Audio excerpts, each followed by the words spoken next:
નામ નથી લઈ રહ્યો। એક બાજુ હવામાન વિભાગ કહી રહ્યું છે કે હજી 5 દિવસ આવીને આવી જ હાલાકી ભોગવવી પડશે ને એ બધા વચ્ચે અમરેલીના રાજુલા અને જાફરાબાદમાં વરસાદ ભૂકા કાઢી રહ્યો છે। વીજળીના કડાકા ભડાકા સાથે ધોધમાર વરસાદ અહીંયા વરસ્યો અને ખેડૂતો બેહાલ થઈ રહ્યા છે। ખેડૂતોનો પાક બરબાદ થઈ રહ્યો છે। એની સાથે સાથે ધોધમાર વરસાદથી રોડ રસ્તા પર પાણી ફરી વળ્યા છે અને અત્યાર સુધી ખેતીને જે વ્યાપક નુકસાન થયું છે, ખેડૂતોની કમર ભાંગી ગઈ છે, મોઢે આવેલો કોળિયો છીનવાઈ ગયો છે, નદીઓ હજી પણ બે કાંઠે વહી રહી છે। વધુ માહિતી સાથે ફોનલાઈન પર જોડાયા છે સહયોગી સંવાદદાતા યોગેશ કાનાબાર। યોગેશ, ફરી એકવાર ધોધમાર વરસાદ રાજુલાથી લઈને છેક જાફરાબાદ સુધી કેવી પરિસ્થિતિ? જી નુપુર, છેલ્લા 4 દિવસથી રાજુલા પંથકની ખૂબ જ ખરાબ હાલત છે અને લોકોને શું કરવું કે શું ન કરવું તેવી હાલત સર્જાઈ રહી છે।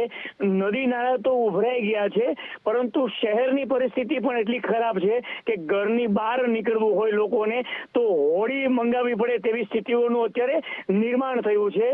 શહેરમાં ગલીઓમાં, ખાંચાઓમાં અને સોસાયટીની અંદર પાણી ભરાણા છે અને અત્યારે સતત વરસાદ હોવાના કારણે રાજુલા ધાતોડી 2 ડેમના દરવાજા ખોલવાની ફરજ પડી છે અને એક સાથે 10 દરવાજા ખોલવામાં આવ્યા છે અને સાથે સાથે તંત્ર દ્વારા નીચાણવાળા વિસ્તારોને પણ સાવચેત કરવામાં આવ્યા છે, જેમાં ખાખબાઈ, હિંડોળા, ઉચૈયા, ભચાદર, વડ, રામપરા, ભેરાઈ, કોવાયા સહિતના તમામ વિસ્તારોના સરપંચોને તલાટી મંત્રી તેમજ મામલતદાર દ્વારા તમામને જાહેરાત કરવામાં આવી છે અને તમને સાવચેત પણ કરવામાં આવ્યા છે।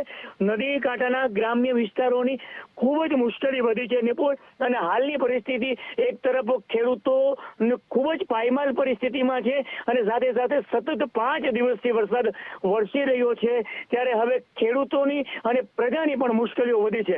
જી નિપુર। યોગેશ, માહિતી બદલ આપનો આભાર।